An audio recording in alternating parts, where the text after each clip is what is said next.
په 1298 لمریز کال غازی امان الله خان له انګریزانو خپل خپلواکي ترلاسه کړه. شوروي اتحاد لومړنی هیواد چې خپل د افغانستان خپلواکي په لومړي ځل په رسمیت وپېژنده. له همدغې نیټې راوروسته مسکو وړاندیز وکړ چې له افغانستان سره باید ډیپلوماټیکي اړیکې لا پیاوړې او غښتلې شي.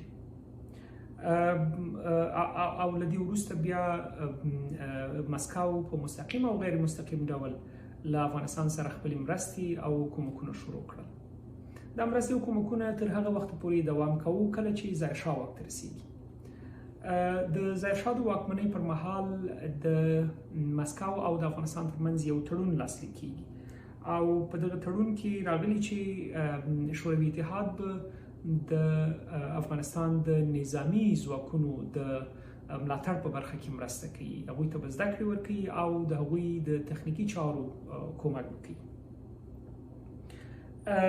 دا تړون دوام کوي، خو کله چې داود خان واک ته رسیږي، د داود خان له واک ته رسیدو سره سم له هغه سره یو فکر پیدا کیږي او هغه دا چې داود خان فکر کوي چې په افغانستان کې د نړۍ د لویو قدرتونو هغه ډیپلوماټیک اړیکې او یا هم له دوی سره سیاسي تعامل یو طرفه ده. نو د کوشش کوي چې نسبتاً یو سیاسي تناسب رامنځته کړي. نو هم په همدې پار داود خان له غربي هیوادونو په ځانګړي ډول امریکا، بریتانیا او ځینو نورو هیوادونو سره د اړیکو د لا غښتلتیا په پار ځینې ډیپلوماټیک روابط پیلوي. دا وخت چې مسکو په افغانستان کې د هیڅ ډول غربي هیواد یا هم د یو لوی قدرت د موجودیت یا هم له افغانستان سره د هغوی د اړیکو خواخوږي نه ده. له یوې خوا د افغانستان په ټول نظامی دستګاه کې د روسي پلو اشخاصو موجودیت او له بله خوا د خلق او پرچم د ګوند سره د داود خان اړیکې یا د داود خان ترینګلي اړیکې د دې سبب شو چې د داود خان حکومت هم چپه شي او واک په رسمي ډول نور محمد ترکی ته وسپارل شي. په 1959 لمریز کال کې یو بل تړون له روسیې سره لاسلیک کیږي او دا تړون ځکه لاسلیک کیږي چې د افغانستان د وخت حکومت په دې پوهیږي چې له غرب سره د دوی اړیکې کمزوري او ترینګلي او همدارنګه له مسکو سره هم د باور کچه یو څه کمه شوې، البته د پخوانیو نظامونو په وخت کې. نو دوی کوشش کوي چې یو نوی تړون لاسلیک کړي او د دغه تړون په اساس به مسکو د افغانستان د حکومت او د اردو نظامی مرسته او کومک کوي، نظامی تجهیزات به ورکوي او له دوی سره به تخنیکي مرسته کوي. او یو لویه برخه دا و چې کله د افغانستان د حکومت په وړاندې شورشیان غښتلي کیږي نو د روسیې حکومت به له افغانستان سره کومک کوي. دا هغه وخت چې له یوې خوا په افغانستان کې د افغانستان د حکومت مخالفین ورځ تر بلې سر راپورته کوي او له بله خوا په ایران کې هم د رضا شاه پهلوي حکومت پای ته رسیږي او اسلامي انقلاب بریالی کیږي. دریم اړخ په همدغه کال په کابل کې د امریکای سفیر د حزب ستم ملي لخوا وژل کیږي او په افغانستان کې د امریکای او د روسیې ترمنځ لومړنی ټکر له 1959 کال شروع کیږي. په همدغه کال د امریکا ولسمشر جیمی کارټر یو فرمان لاسلیک کړي چې دغه فرمان له مخې دوی به د ټولو هغو افراطي او جنگي ډلو ملاتړ کوي کوم چې د افغانستان د حکومت پر وړاندې ولاړ دي، چې هغه د استاد رباني، حکمتیار او احمد شاه مسعود او د ورته د نورو قومندانانو تمویل او تجهیز ده. کله چې د نور محمد ترکی حکومت پای ته رسیږي او حفیظ الله امین راځي، حفیظ الله امین په 1958 کال کوښښ کوي چې له چین همدارنګه له پاکستان، له امریکا او له نورو غربي هیوادونو سره خپلې اړیکې پیاوړې کړي. دا خبر د روسیې ولسمشر ته رسیږي او هغوی په دې اړه اقدام کوي ځکه دوی فکر کوي چې چیرې حفیظ الله امین له غربي هیوادونو سره اړیکې پیاوړې کړي نو طبیعي ده چې په افغانستان کې د هغوی نفوذ ورځ تر بلې مخ په شاید په زیاتېدو شي.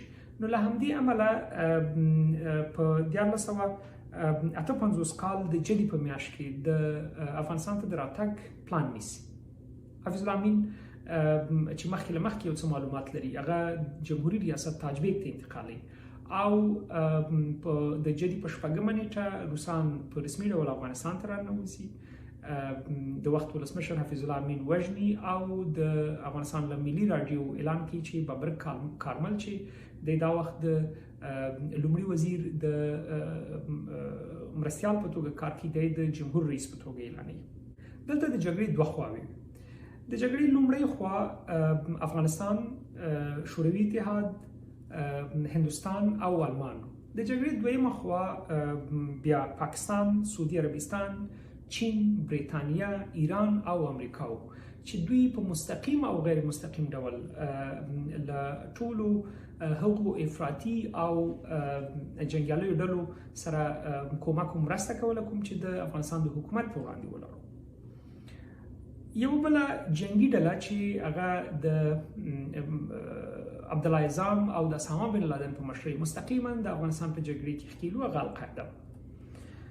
جګړه له 1958 کاله تر 1966 کاله پورې وغځېده او شوروي اتحاد مجبور شو چې په 1966 کال کې د خپلو ځواکونو د کمولو پریکړه وکړي.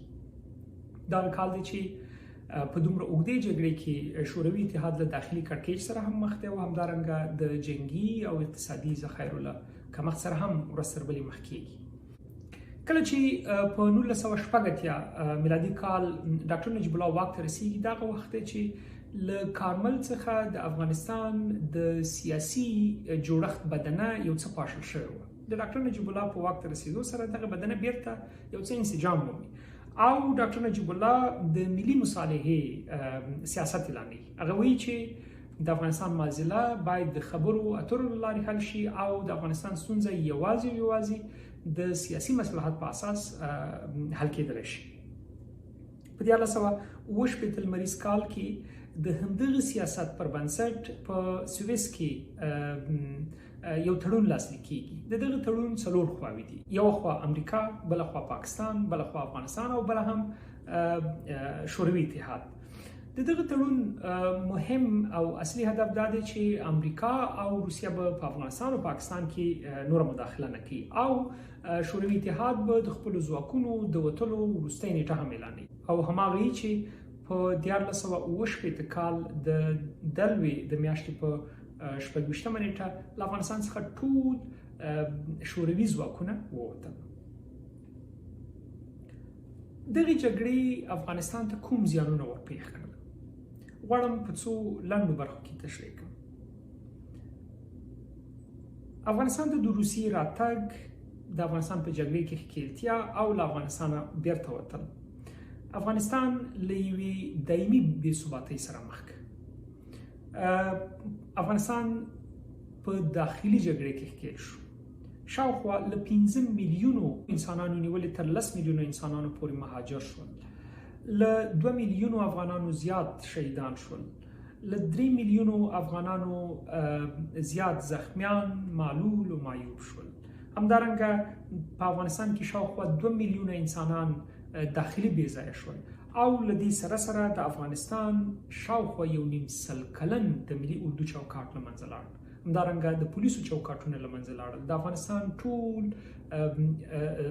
حکومت سقوط شو. د افغانستان ټول خدماتي جوړښتونه له منځه لاړل او همدارنګه افغانستان په یوې دایمي بې ثباتۍ بدل شو.